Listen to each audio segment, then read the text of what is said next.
نحمدہ و نصلی علی رسول الکریم اما بعد اعوذ باللہ من الشیطان الرجیم بسم اللہ الرحمن الرحیم وَإِذَا أَرَدْنَا أَن نُّهْلِكَ قَرْيَةً أَمَرْنَا مُتْرَفِيهَا فَفَسَقُوا فِيهَا فَحَقَّ عَلَيْهَا الْقَوْلُ فَدَمَّرْنَاهَا تَدْمِيرًا وَكَمْ أَهْلَكْنَا مِنَ الْقُرُونِ مِن بَعْدِ نُوحٍ وَكَفَىٰ بِرَبِّكَ بِذُنُوبِ عِبَادِهِ خَبِيرًا بَصِيرًا من كان يريد العاجلة عجلنا له فيها ما نشاء لمن نريد ثم جعلنا له جهنم يصلاها مذموما مدحورا ومن أعرض الآخرة وسعى لها سعيها وهو مؤمن فأولئك كان سعيهم مشكورا كلا نمد هؤلاء وهؤلاء من عطاء ربك وما كان عطاء ربك محظورا انظر كيف فضلنا بعضهم على بعض وللآخرة أكبر درجات وأكبر تفضيلا لا تجعل مع الله إلها آخر فتقعد مذموما مخذولا۔ ابھی آپ نے سورہ بنی اسرائیل کی آیت 16 سے 22 کی تلاوت سماعت فرمائی۔ ان آیتوں کا ترجمہ اور تفسیر اس طرح ہے: وَإِذَا أَرَدْنَا أَن نُّهْلِكَ قَرْيَةً أَمَرْنَا مُتْرَفِيهَا فَفَسَقُوا فِيهَا فَحَقَّ عَلَيْهَا الْقَوْلُ فَدَمَّرْنَاهَا تَدْمِيرًا۔ آیت 16 ترجمہ: جب ہم کوئی بستی ہلاک کرنا چاہتے ہیں تو اس کے دولت مندوں کو حکم دیتے ہیں، پھر وہ اس میں نافرمانیاں کرتے ہیں، پھر ان پر حجت پوری ہو جاتی ہے، پھر ہم اس کو تباہ کر ڈالتے ہیں۔ یہ تھا ترجمہ سورہ بنی اسرائیل کی آیت 16 کا تفسیر۔ فحش کاموں سے عذاب واجب ہو جاتا ہے۔ اس امر سے تقدیری یا تکوینی امر مراد ہے، جیسا کہ سورہ یونس کی آیت 24 میں فرمایا: اس پر دن کو یا رات کو ہمارا مقررہ کردہ امر پہنچا۔ خوب یاد رکھو کہ اللہ برائیوں کا حکم نہیں فرماتا۔ یہ مطلب ہوا کہ بستی کے مالدار فحش کاموں میں پڑ کر عذاب کے حقدار بن جاتے ہیں۔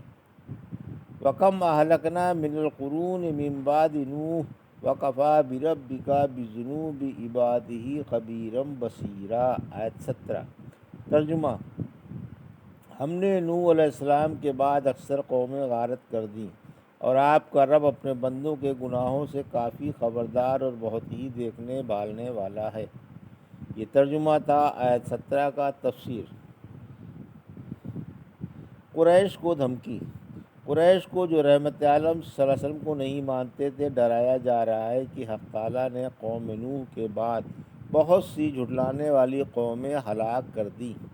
معلوم ہوا کہ آدم سے لے کر نوح تک جو 10 زمانے تھے، سب اسلام پر تھے، یعنی اے قریشیو، تم ان سے زیادہ اللہ کے پیارے نہیں ہو۔ جب تم سید المرسلین کو جھٹلا رہے ہو تو تم پر بھی ہلاکت کا آنا یقینی ہے۔ اللہ تمہارے اچھے برے تمام عملوں سے خوب خبردار ہے۔ من کان یرید العاجلۃ عجلنا لہ فیہا ما نشاء لمن نرید ثم جعلنا لہ جہنم یصلاھا مذموما مدحورا۔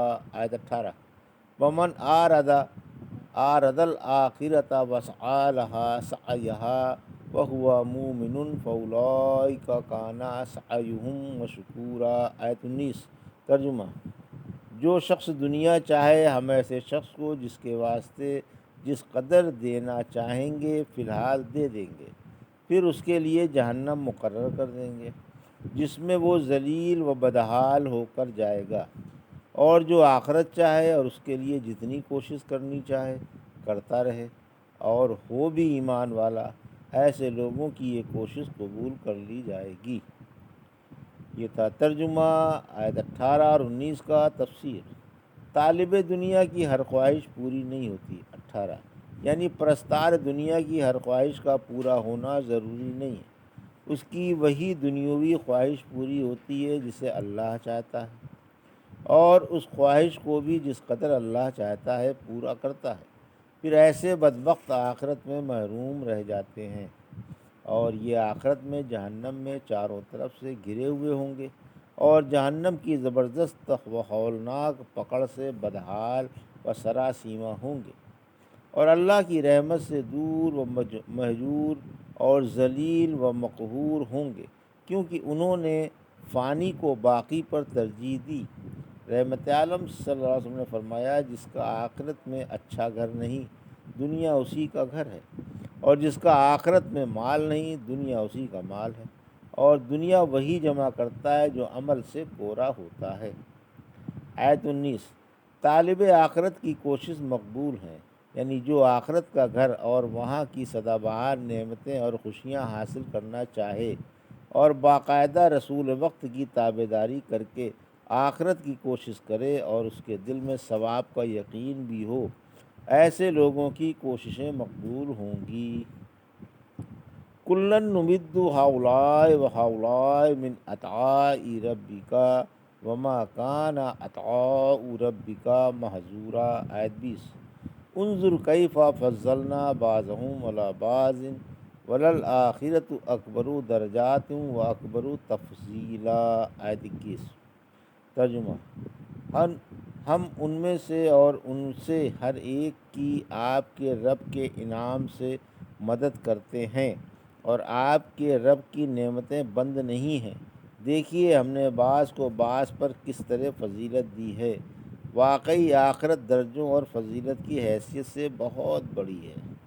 یہ ترجمہ تھا آیت 20 اور 21 کا تفسیر۔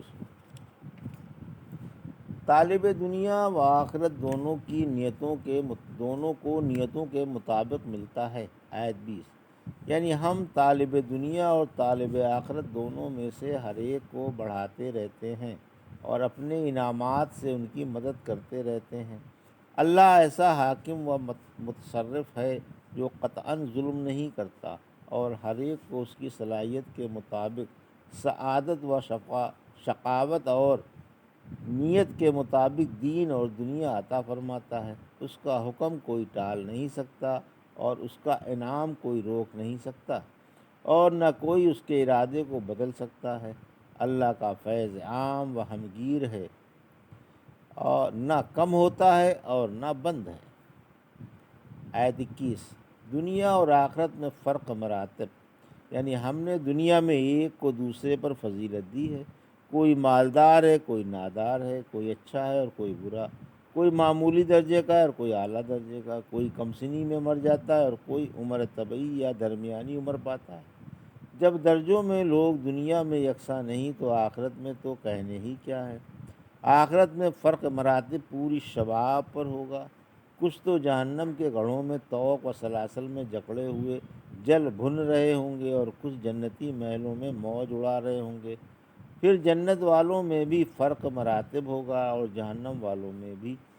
جنت کے 100 درجے ہیں، اور ہر 2 درجوں کے درمیان 500 برس کی مسافت ہے۔ رحمت عالم صلی اللہ علیہ وسلم نے فرمایا کہ بلند درجوں والے جنتی علیین والے جنتیوں کو ایسے دیکھیں گے جیسے تم آسمان کے کنارے پر کوئی دبکتا تارا دیکھتے ہو۔ لا تجعل مع اللہ الہا آخر فتقعد مذموما مخذولا۔ آیت 22 ترجمہ اللہ کے سوا کوئی اور معبود مقرر نہ کرو، نہ تو بدحال و رسوا ہو جاؤ گے، نہ کرو ورنہ تو بدحال و رسوا ہو کر بیٹھ جائے گا۔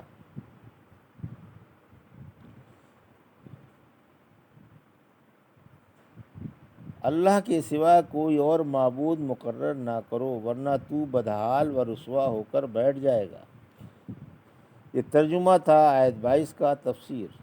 اللہ کی عبادت میں کسی کو شریک نہ کرو، یعنی کوئی امتی اپنے رب کی عبادت میں کسی کو شریک نہ کرے، اور ورنہ ذلیل ہو جائے گا اور اللہ کی مدد ہٹ جائے گی اور اسی معبود کے حوالے کر دیا جائے گا جسے پوجا کرتا تھا، اور وہ اسے کچھ بھی فائدہ یا نقصان پہنچانے پر قادر نہ ہوگا، کیونکہ نفع و نقصان کا مالک تو اللہ ہے جس کا کوئی شریک نہیں۔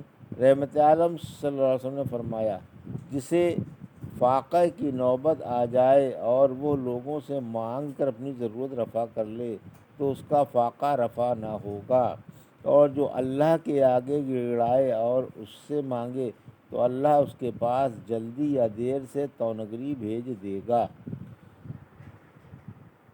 ابھی آپ نے سورہ بنی اسرائیل کی آیت 16 سے 22 کا ترجمہ اور تفسیر سماعت فرمائی۔ بارک اللہ لی و لکم فی القرآن ونفعنا وإیاکم بآیات الذکر الحکیم۔